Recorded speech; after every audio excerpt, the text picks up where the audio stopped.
Jemaat yang dikasihi oleh Tuhan Yesus Kristus, marilah kita memulai ibadah kita pada hari ini dengan sebuah pengakuan bahwa pertolongan kita adalah datangnya dari Tuhan yang menciptakan langit dan bumi.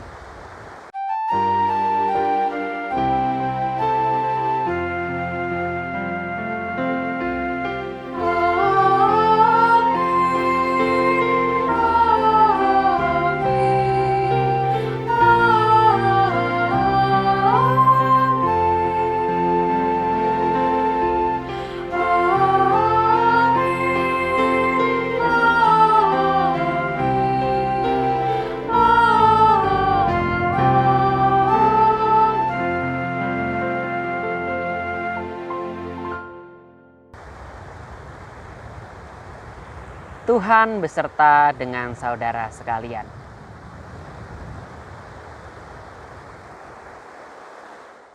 Jemaat Tuhan, tema kita pada hari ini adalah berjaga-jagalah dan berdoalah.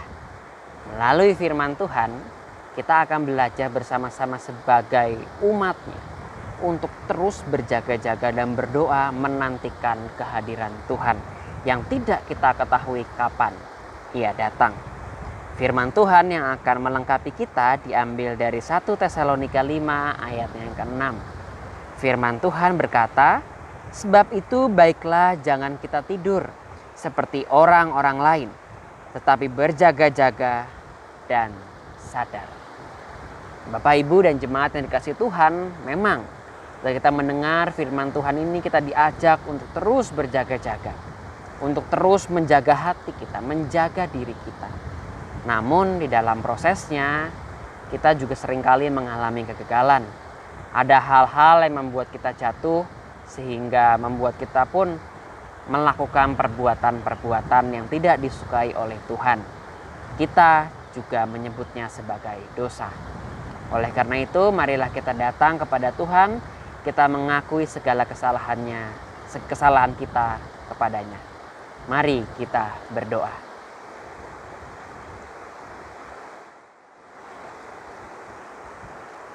Tuhan, pada hari ini kami datang kepadamu. Kami mengucap syukur dan juga berterima kasih karena Engkau adalah Tuhan yang maha baik. Tuhan yang memahami kami sebagai manusia yang lemah. Oleh karena itu Tuhan, kami memohon pengampunan-Mu. Kiranya Engkau mau mengampuni segala kesalahan dan dosa-dosa kami. Buatkanlah kami tahir dan bersih kembali bagaikan burung merpati. Inilah kami ya Tuhan. Kami mohon hanya di dalam nama anak-Mu Tuhan Yesus Kristus, Tuhan dan Juru Selamat kami yang hidup. Amin. Jemaat yang dikasihi oleh Tuhan Yesus Kristus, marilah kita bangkit berdiri. Kita akan menerima berita pengampunan yang diambil dari Lukas 12 ayatnya yang ke-37. Firman Tuhan berkata, "Berbahagialah hamba-hamba yang didapati tuannya berjaga-jaga ketika ia datang.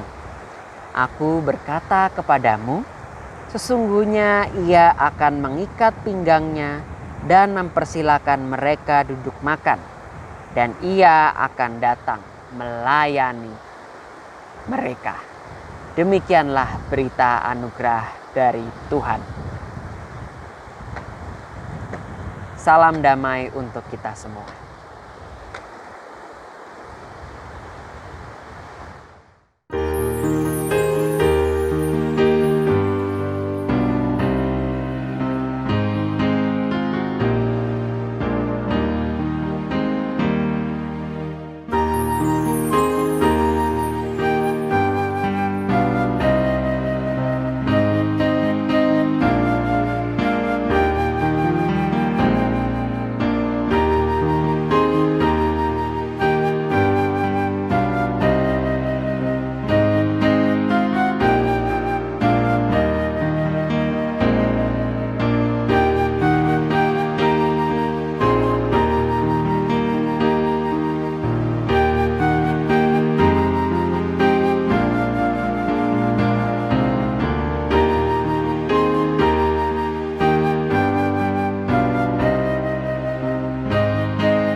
Mari saudaraku, kita menyatu di dalam doa.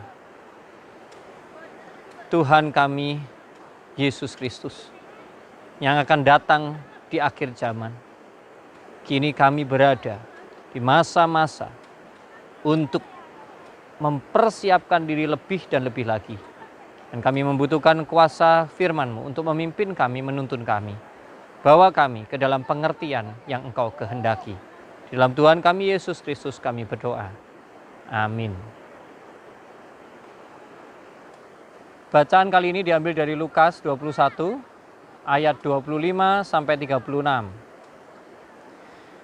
Dan akan ada tanda-tanda pada matahari dan bulan dan bintang-bintang, dan di bumi bangsa-bangsa akan takut dan bingung menghadapi deru dan gelora laut.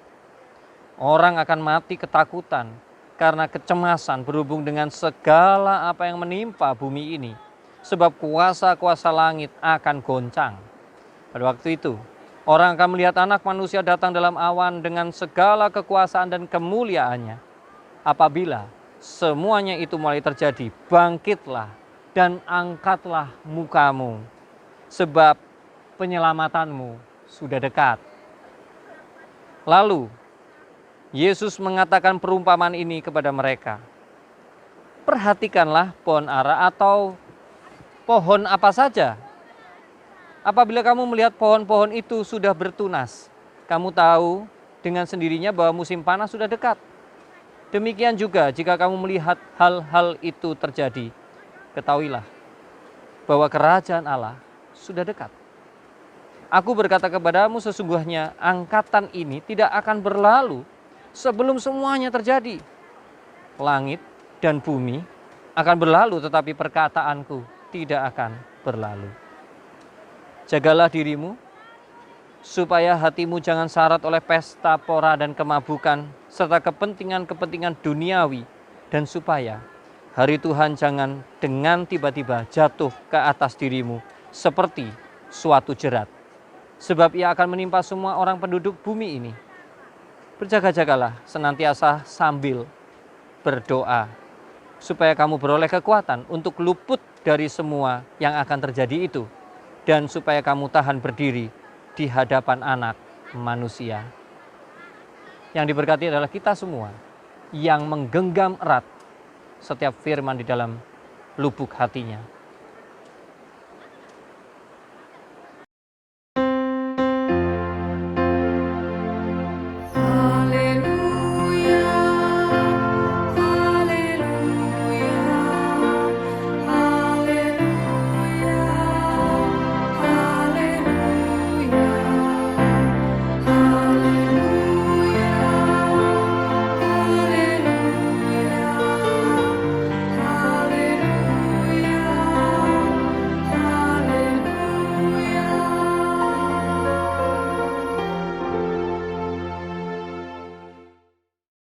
Bapak, Ibu, Saudara yang dikasihi Tuhan, jika bicara tentang berjaga-jaga, maka tentu kita akan bertanya, untuk apa kita berjaga-jaga dan apa yang mau kita jaga, ya.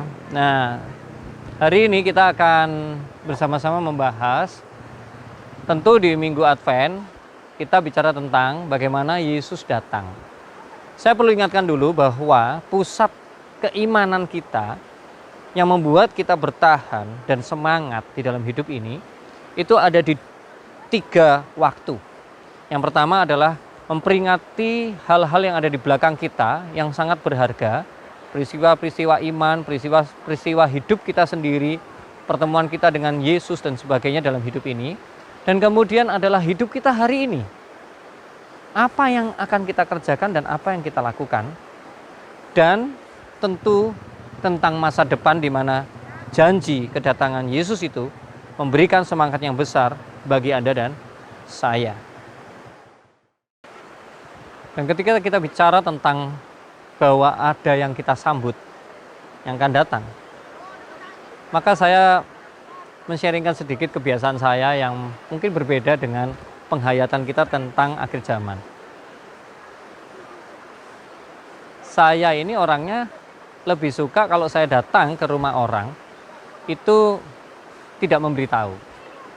Pertama, agar kalau saya misalnya ada kendala yang mendadak, maka saya tidak mengecewakan orang itu. Nah, namun yang kedua, yaitu supaya orang itu tidak perlu bersiap-siap, nggak perlu nyiapin sesuatu, menyambut, melakukan apa-apa. Ya memang untuk beberapa orang itu mungkin kurang nyaman ya. Tapi memang betul. Kita tentu lebih senang kalau ada seseorang yang akan datang, apalagi seorang raja, pemilik alam semesta ini, lalu akan datang, tentu kita lebih senang kalau diberitahu. Bersyukur nggak kita dikasih tahu? Oh tentu kita bersyukur. Terima kasih Tuhan kita diberitahu gitu ya. Rupanya cara kerajaan surga memberitahu bahwa Yesus yang agung ini akan datang. Itulah yang heboh menurut kita. Itulah yang membuat kita bingung, mencekam, takut karena perang, bencana alam, pandemi, semua hal yang menggetarkan jiwa kita. Itu yang membuat kita ini kehilangan bahwa ayat ini pun sudah mengingatkan kita bahwa itu tanda-tanda biasa-biasa. Pohon ara seperti pohon yang lain, itu tanda-tanda yang normal. Tapi dunia menanggapi ini akhirnya tidak normal. Memang tanda-tanda itu sesuatu yang juga membuat kita, selain bahwa itu mestinya normal, menarik perhatian kita, menyedot perasaan kita, konsentrasi kita, hati kita, kecemasan kita, kegentaran kita. Sehingga berujung pada kita akhirnya bingung dan takut apa yang harus kita lakukan. Nah, jadi ini sesuatu yang menurut saya terluput dari kita. Kita yang tadinya minta dikasih tahu, Tuhan kasih tahu dong kalau engkau datang. Sudah saya kasih tahu. Kok tetap kaget ya? Iya tetap kaget karena mental kita tidak menyiapkannya. Kalau kita ditanya, sejak kapan sih bencana alam terjadi? Sejak kapan sih perang terjadi? Ingat, perang ini sudah lama tidak terjadi. Sejak perang kedua, perang dunia pertama, sudah begitu jauh. Yang kita takut adalah perang nuklir atau perang dunia ketiga. Tetapi, apakah itu kita harus selalu berdoa bahwa jangan terjadi Tuhan? Ya enggak juga. Justru Alkitab mengatakan, itu semua akan terjadi. Supaya apa? Terjadi tidak terjadi, Anda dan saya tetap berjaga-jaga. Nah lalu, mengapa tandanya kok sedemikian dahsyatnya sih gitu ya? Membuat kita akhirnya kehilangan fokus dan kita nggak bisa tahu apa yang harus kita lakukan. Saudaraku, satu ketika seorang calon pendeta bertanya kepada saya, Pak Martin, kenapa Pak Martin itu kok begitu semangat? Kok kayak orang nggak punya capek? Tidur malam, bangunnya pagi, tahu-tahu sudah muncul di sawah, muncul di gunung. Kerjaannya ya tetap jalan, tahu-tahu pastoral, tahu-tahu nganter sembako, tahu-tahu. Saudara, hidup saya ini kan seperti hidup dengan kesempatan yang kedua. Ketika saya mengalami peristiwa yang menggoncangkan hidup saya, mestinya begitu ya, yaitu dengan sakit penyakit. Dan bukankah ketika kita menghadapi semua peristiwa-peristiwa yang seperti tercatat di Lukas 21 ini, sebenarnya Tuhan ingin mengajarkan kepada kita, ini loh suasananya, bahwa semua orang itu sekarang sedang terancam jiwanya. Neng ora rumangsa, tapi tidak merasa. Bukankah saya pernah mengatakan juga, saudara tahu berapa banyak ribuan, bakal puluhan ribu hulu ledak nuklir yang hanya dengan satu tombol dan itu terbang, dan artinya terjadi kematian dalam jumlah besar, pembunuhan massal. Artinya Anda dan saya seperti orang yang hidup sehari-hari kelihatannya bebas, namun di sininya ada pistol yang menempel. Maka saudaraku, bukankah firman Tuhan hari ini memantapkan Anda dan saya bahwa kita ini sedang hidup pada kesempatan kedua. Sejak kapan? Sejak kita kesempatan yang pertama sudah lalu, kita meninggalkannya dan kita hidup oleh Kristus, dan permasalahan semua yang terjadi dan sudah sejak dulu dan akan terus terjadi tidak akan pernah membuat kita gentar lagi menghadapi kehidupan.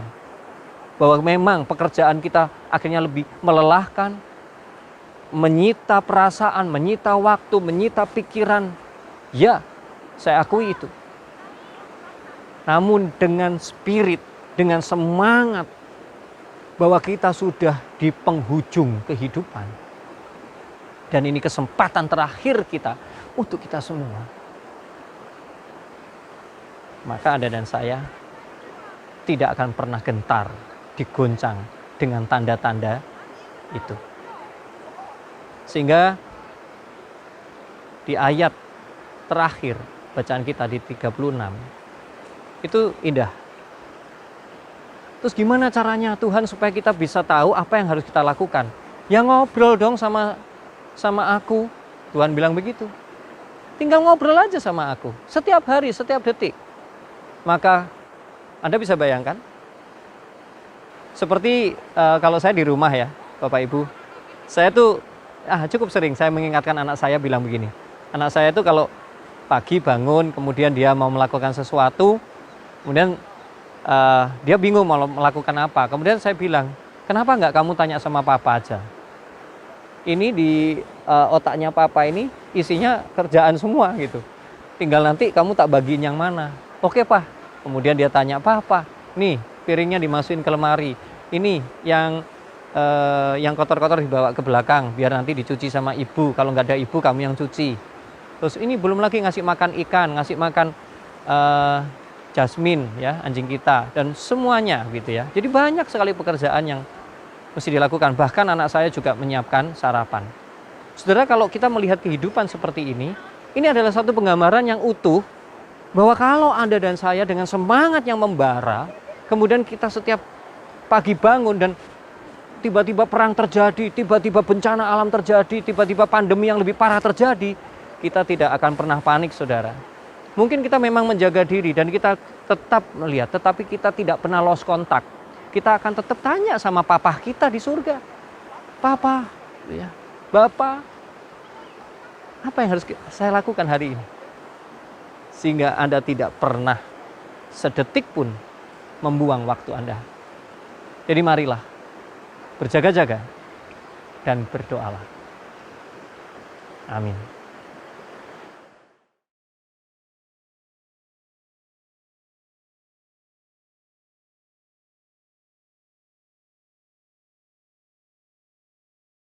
Ya, mari bersama Bapak Ibu sekalian, bersama kita akan mengikrarkan iman pengakuan kita demikian. Aku percaya kepada Allah, Bapa yang Maha Kuasa, Khalik langit dan bumi, dan pada Yesus Kristus, Anak yang tunggal Tuhan kita, yang dikandung daripada Roh Kudus, lahir dari anak darah Maria, yang menderita sengsara di bawah pemerintahan Pontius Pilatus, disalibkan, mati dan dikuburkan, turun ke dalam kerajaan maut. Pada hari yang ketiga, bangkit pula dari antara orang mati, naik ke surga, duduk di sebelah kanan Allah, Bapa yang Maha Kuasa, dan dari sana Ia akan datang untuk menghakimi orang yang hidup dan yang mati.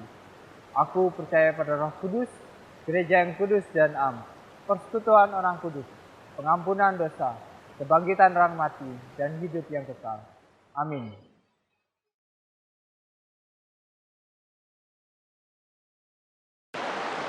Jemaat Tuhan, mari kita menaikkan doa syafaat kita.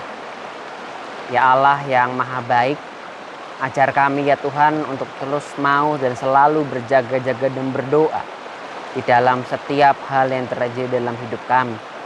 Ajar kami untuk terus mau bersandar kepadamu dan melihat bahwa Engkau adalah penolong sejati dan yang akan memberikan kelegaan dan ketenangan dalam hidup kami.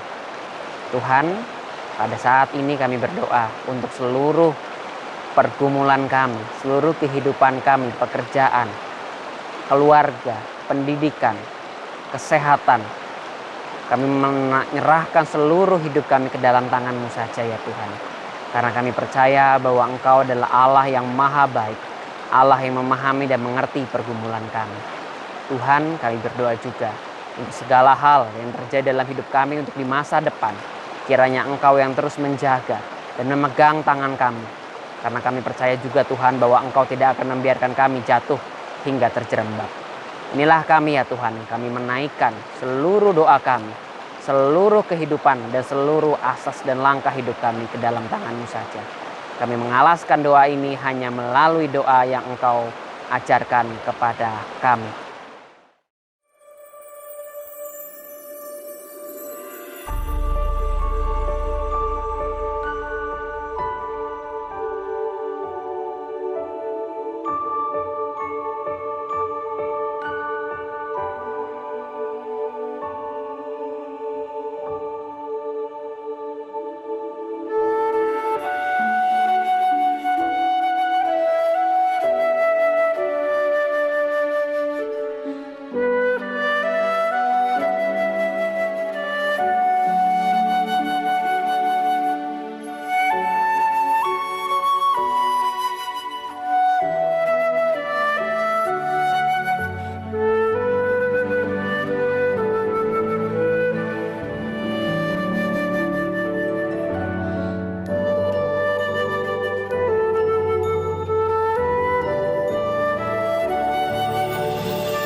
Melalui kuasa Roh Kudus sajalah kita mampu untuk terus bertahan dan terus juga menjalani kehidupan kita sehari-hari. Oleh karena itu, marilah kita mengungkapkan rasa syukur kita dengan memberikan persembahan kepadanya. Nat persembahan pada hari ini diambil dari Kolose 4 ayatnya yang kedua. Firman Tuhan berkata, "Bertekunlah dalam doa dan dalam pada itu berjaga-jagalah sambil mengucap syukur."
Mari kita berdoa.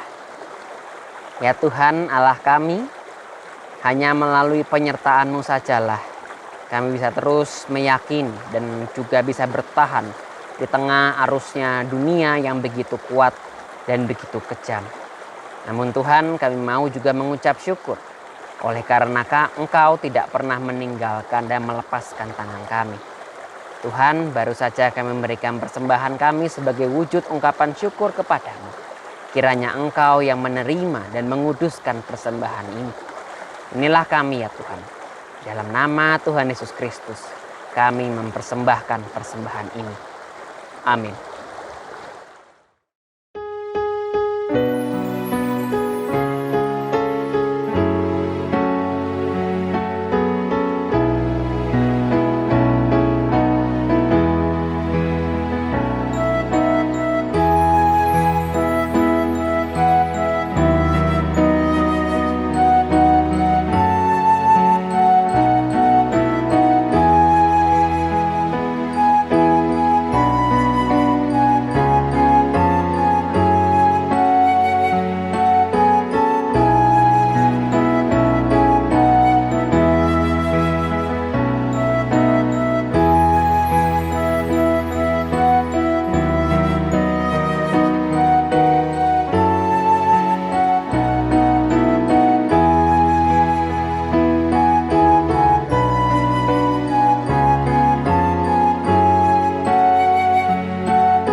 Arahkanlah hatimu kepada Tuhan.